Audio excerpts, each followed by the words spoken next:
आइए आज आप सब सुनेंगे विष्णु पुराण द्वितीय अंश में 13वें अध्याय की कथा। अब तक आपने पिछले अध्यायों का कथा श्रवण नहीं किया हो तो चैनल पे वीडियो अपलोड है या चैनल पे विष्णु पुराण अंश 1 और 2 के नाम से प्लेलिस्ट बनाया गया है। आप वहां से पिछले अध्यायों का कथा श्रवण कर सकते हैं। तो आइए सुनते हैं विष्णु पुराण दूसरे अंश में 13वें अध्याय की कथा।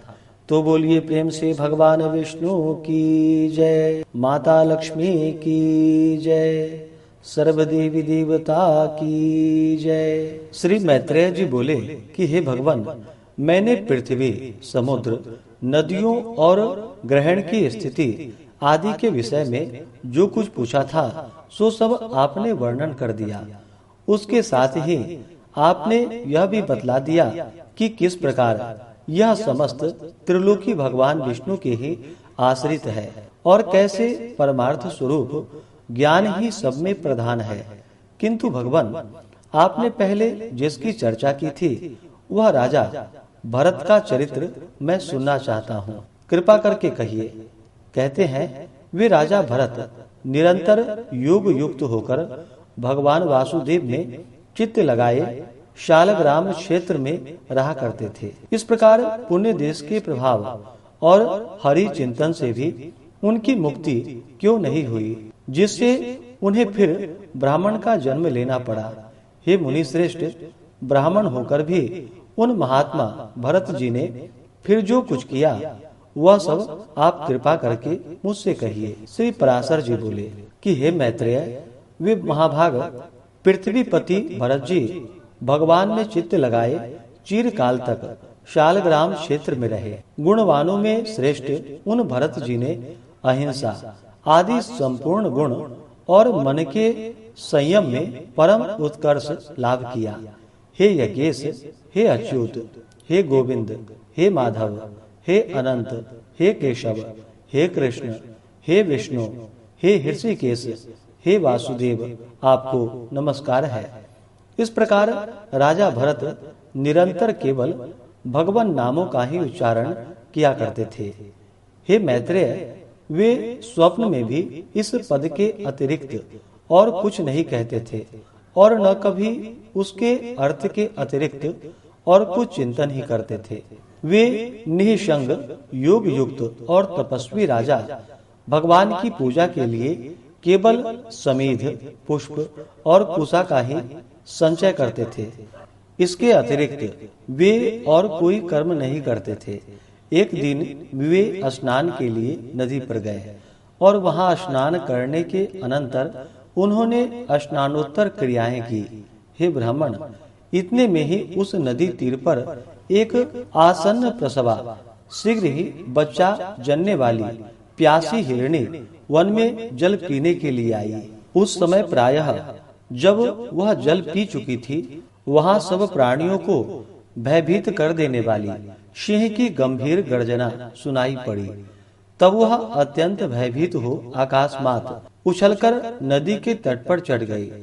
अतः अत्यंत उच्च स्थान पर चढ़ने के कारण उसका गर्भ नदी में गिर गया।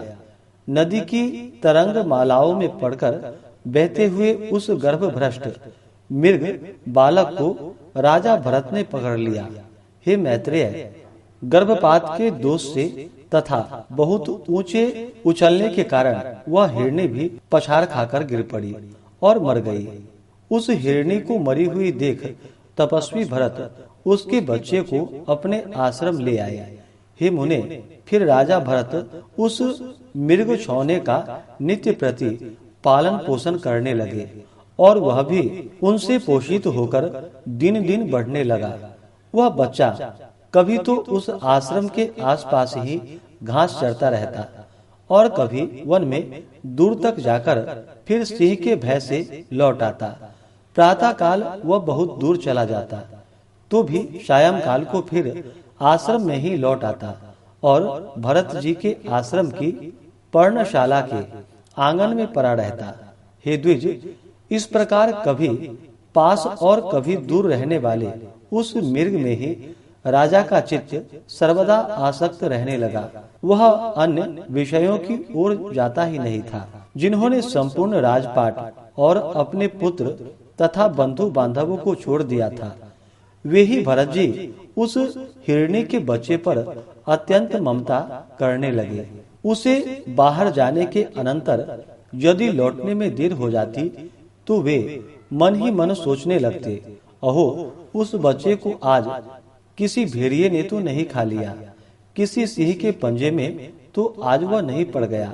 देखो उसके खुराके चिन्हों से यह पृथ्वी कैसी चित्रित हो रही है। मेरी ही प्रसन्नता के लिए उत्पन्न हुआ वह मृग शौना न जाने आज कहाँ गया है। क्या वह वन से कुशलता पूर्वक लौटकर अपने सिंगों से मेरी भुजा को कुचलाकर मुझे आनंदित करेगा। देखो उसके नवजात दांतों से कटी हुई शिखा वाले ये कुश और कास सामाध्यायी शिखाहीन ब्रह्मचारियों के समान कैसे सुशोभित हो रहे हैं। देर के गए हुए उस बच्चे के निमित्त भरत मुनि इस प्रकार चिंता करने लगते थे, और जब वह उनके निकट आ जाता तो उसके प्रेम से उनका मुख खिल जाता था। इस प्रकार उसी में आसक्त चित्त रहने से राज्य, भोग, समृद्धि और स्वजनों को त्याग देने वाले राजा भरत की समाधि भंग हो गई। उस राजा का स्थिर चित्त उस मृग के चंचल होने पर चंचल हो जाता और दूर चले जाने पर दूर चला जाता। कालांतर में राजा भरत ने उस मृग बालक द्वारा पुत्र के सजल नयनों से देखे जाते हुए पिता के समान अपने प्राणों का त्याग किया। हे मैत्रेय, राजा भी प्राण छोड़ते समय स्नेहवश उस मृग को ही देखता रहा तथा उसी में तन्मय रहने से उसने और कुछ भी चिंतन नहीं किया। तदंतर उस समय की सुदृढ़ भावना के कारण वह जम्बू मार्ग कालंजर पर्वत के घोर वनों में अपने पूर्व जन्म की स्मृति से युक्त एक मृग हुआ। हे द्विजोत्तम, अपने पूर्व जन्म का स्मरण रहने के कारण वह संसार से उपरत हो गया और अपनी माता को छोड़कर फिर शालग्राम क्षेत्र में आकर ही रहने लगा। वहाँ सूखे घास फूस और पत्तों से ही अपना शरीर पोषण करता हुआ वह अपने मृगत्व प्राप्ति के हेतुभूत कर्मों का निवारण करने लगा। तदंतर उस शरीर को छोड़कर उसने सदाचार संपन्न योगियों के पवित्र कुल में ब्राह्मण जन्म ग्रहण किया। उस देह में भी उसे अपने पूर्व जन्म का स्मरण बना रहा। हे मैत्रेय, वह सर्व विज्ञान संपन्न और समस्त शास्त्रों के मर्मक को जानने वाले थे तथा अपने आत्मा को निरंतर प्रकृति से परे देखता था। हे महामुने, आत्मज्ञान संपन्न होने के कारण वह देवता आदि संपूर्ण प्राणियों को अपने से अभिन्न रूप से देखता था। उपनयन संस्कार हो जाने पर वह गुरु के पढ़ाने पर भी वेद पाठ नहीं करता था तथा न किसी कर्म की ओर ध्यान देता और न कोई अन्य शास्त्र ही पढ़ता था। जब कोई उससे बहुत पूछताछ करता तो जड़ के समान कुछ असंस्कृत असार एवं ग्रामीण वाक्यों से मिले हुए वचन बोल देता था। निरंतर मैला कुचैला शरीर, मलिन वस्त्र और अपरिमार्जित दंत युक्त होने के कारण वह ब्राह्मण सदा अपने नगरवासियों से अपमानित होता रहता था। हे मैत्रेय, युग स्त्री के लिए सबसे अधिक हानिकारक सम्मान ही है। जो योगी अन्य मनुष्यों से अपमानित होता है वह शीघ्र ही सिद्धि लाभ कर लेता है।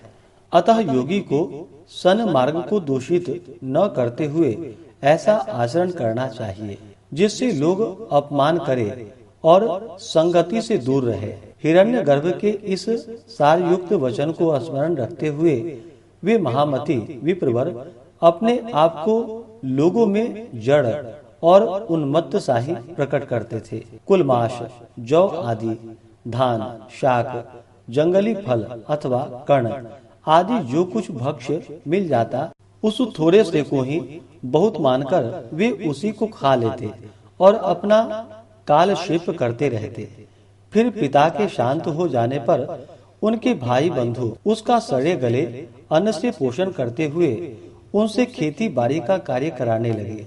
वे बैल की समान पुष्ट शरीर वाले और कर्म में जड़वत निश्चेष्ट थे। अतः केवल आहार मात्र से ही वे सब लोगों के यंत्र बन जाते थे, अर्थात सभी लोग उन्हें आहार मात्र देकर अपना अपना काम निकाल लिया करते थे।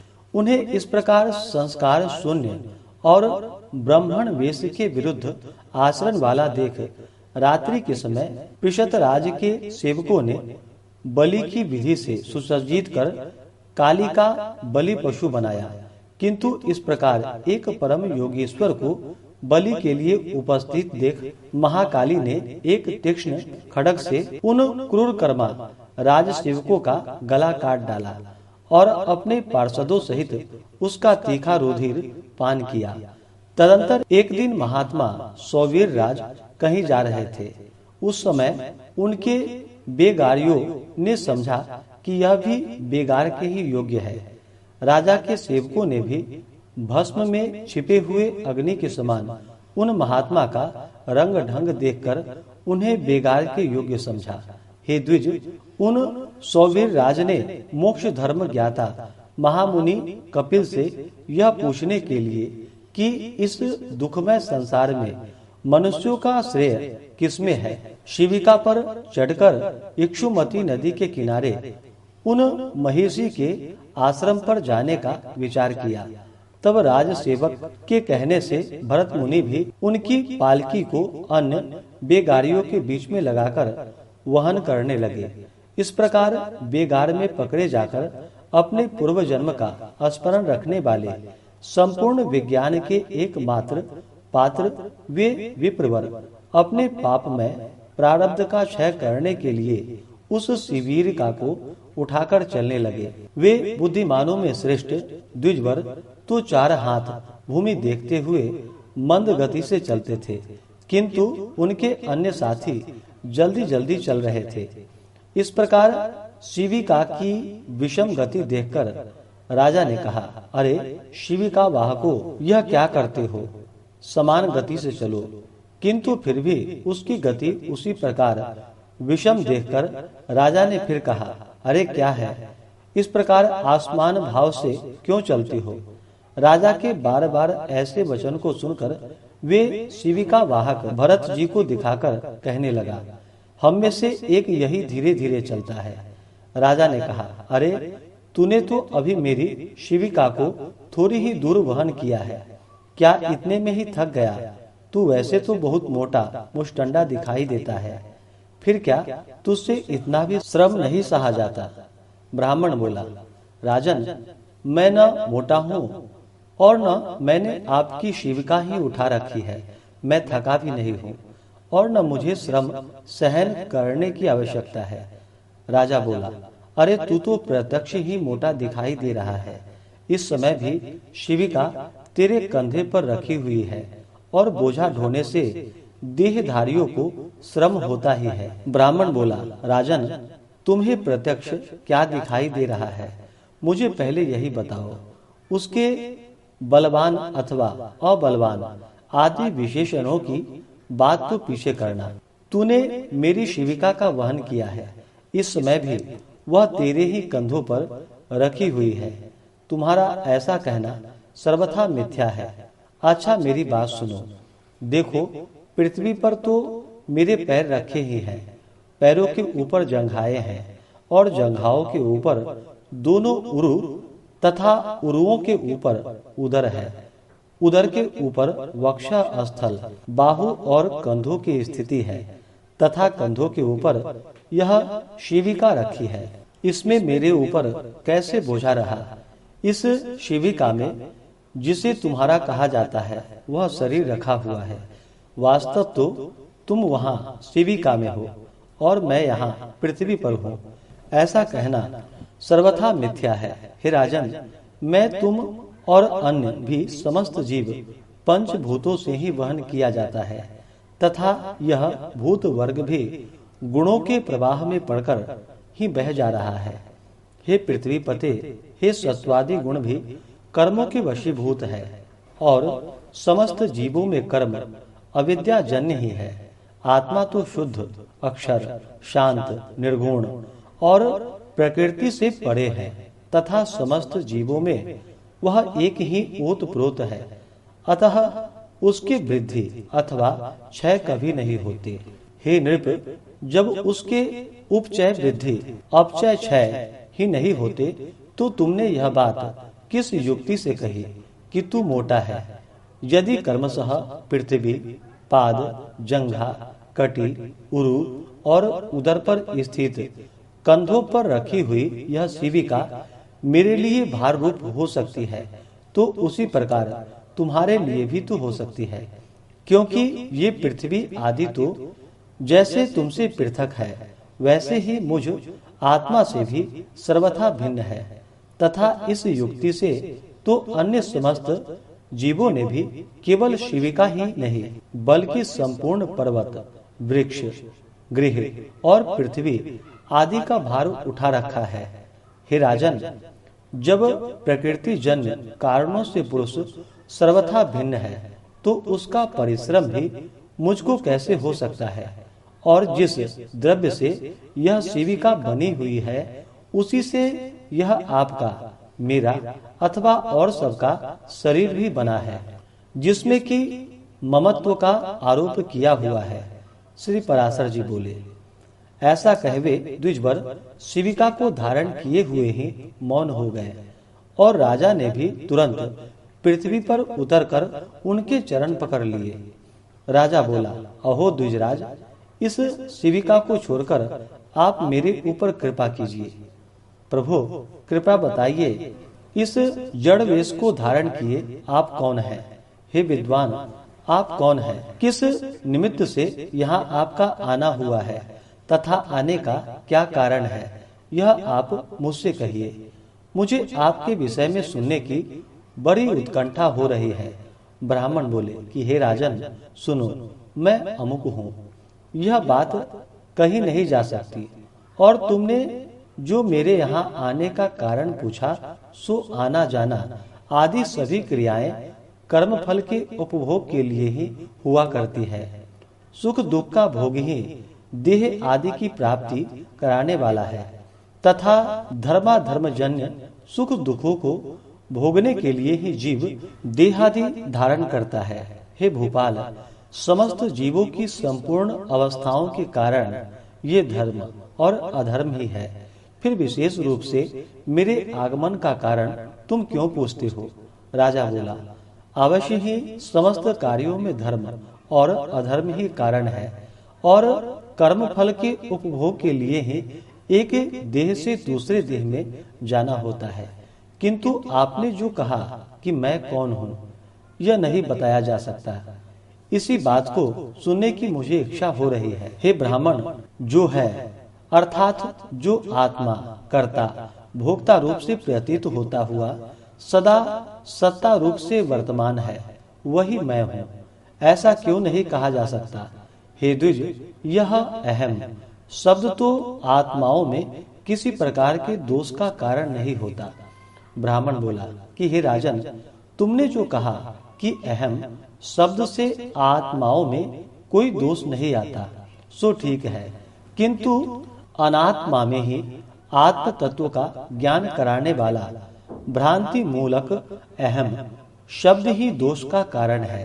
हे नृप, अहम शब्द का उच्चारण जिह्वा, दंत, ओष्ठ और तालु से ही होता है, किंतु ये सब उस शब्द के उच्चारण के कारण है, अहम मैं नहीं।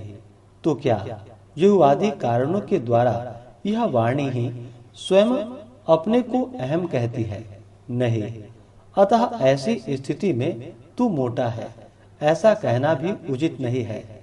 सिर तथा कर, चरण आदि रूप यह शरीर भी आत्मा से पृथक ही है। अतः हे राजन, इस अहम शब्द का मैं कहाँ प्रयोग करूं?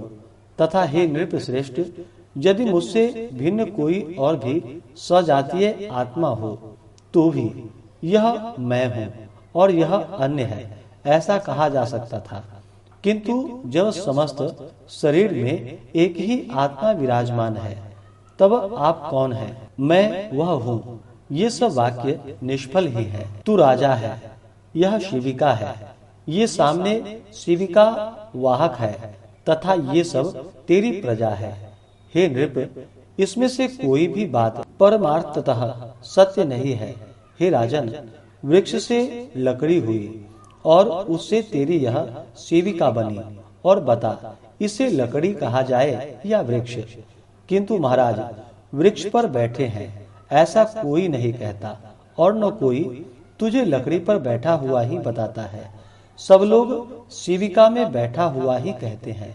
हे नृपश्रेष्ठ, रचना विशेष में स्थिति लकड़ियों का समूह ही तो सेविका है। यदि वह उससे कोई भिन्न वस्तु है तो काष्ठ को अलग करके उसे ढूंढो। इसी प्रकार छत्र की शलाकाओं को अलग रखकर छत्र का विचार करो कि वह कहाँ रहता है। यही न्याय तुम में और मुझ में लागू होता है, अर्थात मेरे और तुम्हारे शरीर भी पंचभूत से अतिरिक्त और कोई वस्तु नहीं है।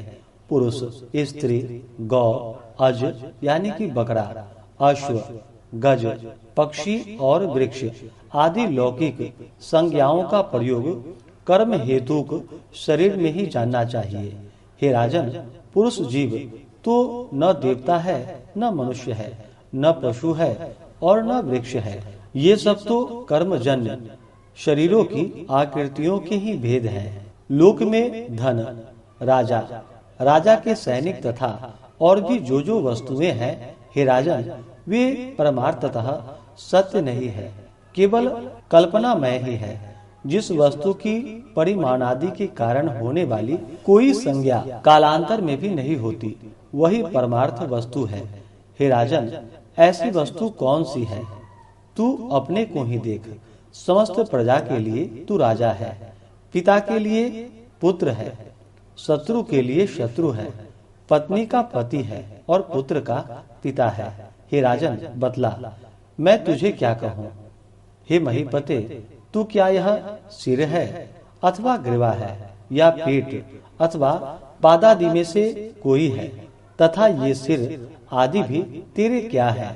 हे पृथ्वीश्वर, तू इन समस्त अवयवों से पृथक है, अतः सावधान होकर विचार कि मैं कौन हूँ। हे महाराज, आत्म तत्व इस प्रकार व्यवस्थित है, उसे सबसे पृथक करके ही बताया जा सकता है, तो फिर मैं उसे अहम शब्द से कैसे बतला सकता हूँ? इस प्रकार से श्री विष्णु पुराण द्वितीय अंश में 13वें अध्याय की कथा पूर्ण हुई। तो बोलिए प्रेम से भगवान विष्णु की जय। माता लक्ष्मी